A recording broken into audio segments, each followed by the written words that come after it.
Hi ನಮಸ್ತೆ friends, welcome to vlstruckvlogs. ನಾನು ನಿಮ್ಮ ವೆಂಕಟೇಶ್. ಬನ್ನಿ ಇವತ್ತಿನ ಬ್ಲಾಗ್ ವಿಡಿಯೋ ಏನಪ್ಪ ಅಂದ್ರೆ, ಆ್ಯಕ್ಚುಲಿ ಇವಾಗ ನಾವು ಇಲ್ಲೇ ಇದ್ದೀವಿ.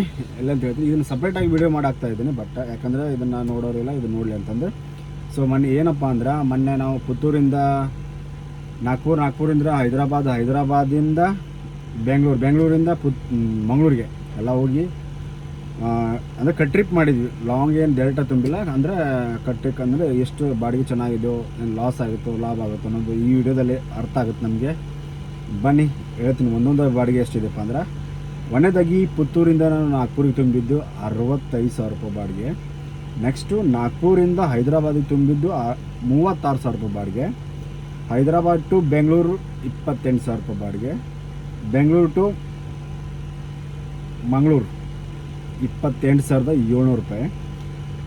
ಟೋಟಲಾಗಿ ಎಷ್ಟಾಗಿದೆ ಬಾಡಿಗೆಪ್ಪ ಅಂದ್ರೆ 1,57,300 ರೂಪಾಯಿ ಆಗೈತಿ.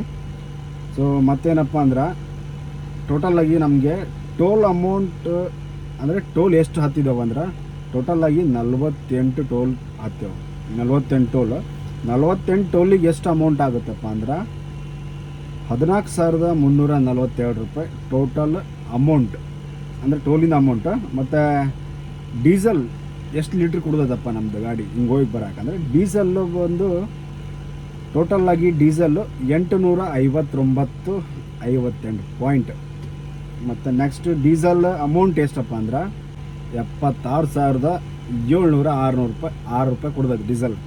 ಓಕೆ, ಇದ್ರಾಗ ಡ್ರೈವರ್ ಎಂಟ್ರಿ ಎಷ್ಟಪ್ಪ ಅಂದ್ರೆ, ಡ್ರೈವರ್ ಎಂಟ್ರಿ 14,000 ರೂಪಾಯಿ ಡ್ರೈವರ್ ಎಂಟ್ರಿ. ಮತ್ತು ಅವನು ನಾವು ಹೋಗಿ ಬಂದಿದ್ದಕ್ಕೆ ಪೇಮೆಂಟ್ ಎಷ್ಟಾಗಿತ್ತು ಅಂದ್ರೆ 10,000 ರೂಪಾಯಿ ಡ್ರೈವರ್ ಪೇಮೆಂಟ್ ಆಗೈತಿ. ಮತ್ತು ಖರ್ಚು ಎಷ್ಟಾಗಿದೆಪ್ಪ ಅಂದ್ರೆ 800 ರೂಪಾಯಿ ಗ್ರೀಸ್ ಬಿಲ್ ಆಗೈತಿ. ಮತ್ತು ನಾಗ್ಪುರಾಗ ಲೋಡಿಂಗ್ ಮಾಡೋಕೆ 800 ರೂಪಾಯಿ ಖರ್ಚಾಗೈತಿ. ಹೈದರಾಬಾದ್ ಅನ್ಲೋಡಿಂಗ್ ಮಾಡೋಕೆ 2,750 ರೂಪಾಯಿ ಅನ್ಲೋಡಿಂಗ್ ಚಾರ್ಜ್ ಆಗೈತಿ. ಮತ್ತು 300 ರೂಪಾಯಿ ಹೈದರಾಬಾದ್ ಲೋಡಿಂಗ್ ಮಾಡೋಕೆ ಹೋಗಿದೆ, 300 ರೂಪಾಯಿ. ನೆಕ್ಸ್ಟು ಬೆಂಗಳೂರಾಗ ಅನ್ಲೋಡ್ ಮಾಡಿದ್ವಲ್ಲ ಬಾಟಲ್, ಅದು ಒಂದು 400 ರೂಪಾಯಿ ಖರ್ಚಾಗೈತೆ ಅನ್ಲೋಡಿಂಗಿದು. ಬೆಂಗಳೂರು ಟು ಲೋಡಿಂಗ್ ಮಾಡಿದ್ವಲ್ಲ, ಅದೊಂದು 1,000 ರೂಪಾಯಿ ಲೋಡಿಂಗ್ ಖರ್ಚು ಆಗೈತಿ. ಮತ್ತು ಅನ್ಲೋಡಿಂಗ್ ಬಂದು ಮಂಗಳೂರಾಗ 1,500 ರೂಪಾಯಿ ಖರ್ಚಾಗೈತಿ. ಸೊ ಇಷ್ಟೆಲ್ಲ ಟೋಟಲಾಗಿ ಇದೆ. ಇದನ್ನು ನಾವು ಈಗ ಏನು ಮಾಡೋಣಪ್ಪ, ಕ್ಯಾಲ್ಕುಲೇಷನ್ ಮಾಡೋಣ, ಒಂದೊಂದಾಗಿ ಎಷ್ಟು ಉಳಿತು ಅನ್ನೋದು ಗೊತ್ತಾಗುತ್ತೆ. ಬನ್ನಿ ಇವಾಗ ಲೆಕ್ಕ ಮಾಡೋಣ, ಎಷ್ಟು ಖರ್ಚಾಗುತ್ತೆ ಅಂತ ನೋಡ್ತೀನಿ. 1,57,300 ರೂಪಾಯಿ. ಇದ್ರಾಗ ಮೈನಸ್ ಎಷ್ಟಪ್ಪ ಅಂದ್ರೆ ಫಸ್ಟಿಗೆ ಟೋಲಿಂಗ್ ಮೈನಸ್ 14,342 ರೂಪಾಯಿ ಮೈನಸ್ ಇದು ಟೋಲಿಂದು. ಡೀಸೆಲ್ದು 76,706 ರೂಪಾಯಿ ಇದು ಮೈನಸ್. ಇವಾಗ 14,000 ರೂಪಾಯಿ ಡ್ರೈವರ್ ಎಂಟ್ರಿ, 14,000 ರೂಪಾಯಿ ಮೈನಸ್ 10,000 ರೂಪಾಯಿ ಡ್ರೈವರ್ ಪೇಮೆಂಟ್ ಆಗುತ್ತೆ. ಅದು ಎಷ್ಟು ಅಂದರೆ 10,000 ರೂಪಾಯಿ ಆಗುತ್ತೆ. 10,000 ರೂಪಾಯಿ ಮೈನಸ್ ಆಯಿತಾ. ಇವಾಗ ಇದರಲ್ಲಿ ಲೆಕ್ಕ ಮಾಡೋಣ. ಏನೇನಪ್ಪ ಅಂದ್ರೆ 800 ರೂಪಾಯಿ ಗ್ರೀಸಿಂದು, 800 ರೂಪಾಯಿ ಲೋಡಿಂಗ್ ಇದೆ, 2,750 ರೂಪಾಯಿ ಇದು ಅನ್ಲೋಡಿಂಗ್ ಇದೆ. ಇದ್ರಾಗ 300 ರೂಪಾಯಿ ಲೋಡಿಂಗ್ ಇದು ಮೈನಸ್. ಇದು 400 ರೂಪಾಯಿ ಅನ್ಲೋಡಿಂಗ್ ಇದು ಮೈನಸ್. 1,000 ರೂಪಾಯಿ ಲೋಡಿಂಗ್, 1,500 ರೂಪಾಯಿ ಅನ್ಲೋಡಿಂಗ್.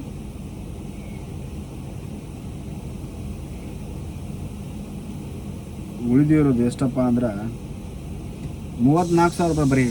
ಬರೀ 34,000 ರೂಪಾಯಿ.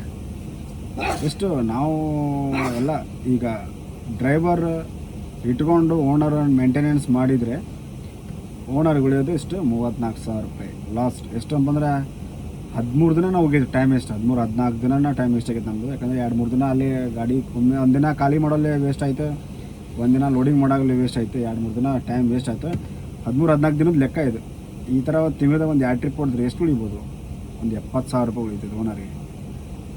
ಗಾಡಿ ಏನಾದ್ರು ಫ್ರೀ ಇದ್ದರೆ ಚೆನ್ನಾಗಿರುತ್ತೆ. ಗಾಡಿ ಏನಾದ್ರು ಲೋನ್ ಇದ್ದರೆ ಹೆಂಗೆ ಮೇಂಟೈನ್ ಮಾಡೋದು? ಭಾಳ ಕಷ್ಟ ಐತಿ. ಲಾರಿದಂದೆ ಅಷ್ಟು ಸಲೀಸಾಗಿಲ್ಲ, ನಾವು ಅಂದ್ಕೊಂಡಷ್ಟು ಈಸಿ ಇಲ್ಲ. ಯಾಕಂದ್ರೆ ಕೆಲವೊಂದು ಟೈಮ್ನಾಗ ಏನೋ ಲಾಭ ಆಗುತ್ತೆ ಅಂತ ಆ ಲಾಭನ ಟಾರ್ಗೆಟ್ ಇಟ್ಕೊಂಡು ಹೋಗ್ಬಾರ್ದು. ಆಗಲು ಯಾವತ್ತೂ ಕಾಸ್ಟ್ ಒಮ್ಮೊಮ್ಮೆ ಲಾಸ್ಟ್ನ ಮೂಮೆಂಟಲ್ಲಿ ಲೆಕ್ಕ ಮಾಡ್ಕೋಬೇಕು ನಾವು. ಲಾಸ್ಟ್ ಮೂಮೆಂಟ್ ಲೆಕ್ಕ ಹಿಡಿದು ಮಾಡಿದರೆ ಫೈದಾ. ಲಾಸ್ಟ್ ಮೂಮೆಂಟ್ ಬಿಟ್ಟು ನಾವು ಫೈದಾ ಇದ್ದ ಮೂಮೆಂಟ್ ಮಾತ್ರ ಲೆಕ್ಕ ಹಿಡಿತೀವಿ ಅಂದ್ರೆ ಅದು ಲಾಸ್. ಯಾಕಪ್ಪ ಅಂದ್ರೆ ಫೈದಾ ಯಾವಾಗಲೂ ಆಗಂಗಿಲ್ಲ. ಏನೋ ಒಂದು 2-3 ತಿಂಗಳು ಆಗಿರ್ಬೋದು, 4 ತಿಂಗಳು ಆಗ್ಬೋದು ಸೀಸನ್ ಮೂಮೆಂಟ್ನಾಗ. ಬಾಕಿ ಟೈಮ್ನಲ್ಲಿ ಇದೇ ಥರ ಗೋಳು ಗೊತ್ತಿರುತ್ತೆ ಅಂತ ನೀವು ಓನರೆಲ್ಲ ಗೊತ್ತಿರುತ್ತೆ. ಯಾರ್ಯಾರು ಗಾಡಿ ಮಾಡಿರ್ತಾರೆ ಯಾರೆಲ್ಲ ಗೊತ್ತಿರುತ್ತೆ ನಿಮಗೆಲ್ಲ. ಯಾರ್ಯಾರಿಗೆ ಏನೇನು ಅನ್ನಿಸ್ತು ಈ ವಿಡಿಯೋದ ಬಗ್ಗೆ ಹೇಳಿ, ಕಮೆಂಟ್ ಮಾಡಿ ಹೇಳಿ. ಕರೆಕ್ಟಾಗಿ ಲೆಕ್ಕ ಬರೋಬ್ಬರಿ ಐತೋ ಇಲ್ಲೋ ಅಂದ್ರೆ ತಿಳಿಸಿ ಹೇಳಿ. ಹಾಗೆ ವಿಡಿಯೋ ಇಷ್ಟ ಆದರೆ ಲೈಕ್ ಒಂದು ಕೊಡಿ.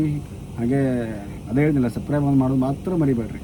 ಸೊ ಫ್ರೆಂಡ್ಸ್, ಇವಾಗ ಏನಿಲ್ಲ, ಮತ್ತೆ ಸಿಗೋಣ ನೆಕ್ಸ್ಟ್ ವಿಡಿಯೋದಲ್ಲಿ. ಟಾಟಾ, ಬಾಯ್ ಬಾಯ್, ಟೇಕ್ ಕೇರ್.